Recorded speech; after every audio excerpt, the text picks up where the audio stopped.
Hi, Hong Kong Tatler. I'm Cindy Crawford, and as you can see, I'm here in Hong Kong with Omega. When I started working with Omega, I was a young model doing magazine covers. Cut to now, me at 53, I'm a mother, I'm a businesswoman. So we've worked with each other's charities. I support a lot of pediatric oncology. My brother died of cancer.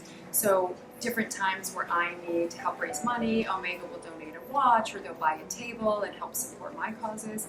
But also they introduced me to one of their causes, which is Orbis. And that was the last time actually I was in Hong Kong, was with Omega and Orbis.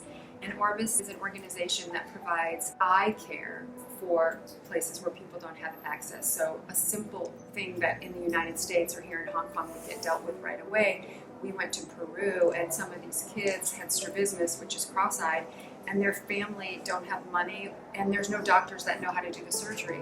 Or older people who have glaucoma. It's a 10-minute surgery. So Omega and I went on an Orbis trip, and I took my daughter, and that was really incredible to be able, as a mother, to share a service trip with my daughter and show her, you know, we've been very blessed, but also part of being blessed is giving back, and to do that with a company, you know, and to align myself with a company that believes in giving back as much as I do it's been very rewarding. Omega has, you know, as much as their watches are timeless and quality, every time they invite me somewhere, our trip is the same as the watch. It's perfection.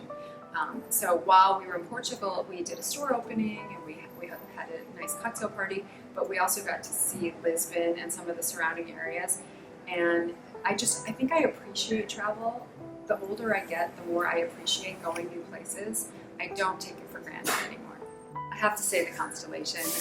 When I started with Omega, that was the first watch that they aligned me with. And now people refer to it as the Cindy watch. I think why I'll always have a special place in my heart and in my watch collection for the Constellation is that in like the 90s when they were redesigning it, they invited me to meet with the designers and the watchmakers, and you know, we're interested in what I wanted out of a watch. So, you know, I think for me, I like a watch that feels more like jewelry.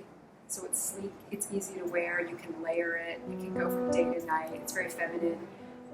And so I was able to make little suggestions that then later I saw became part of the design.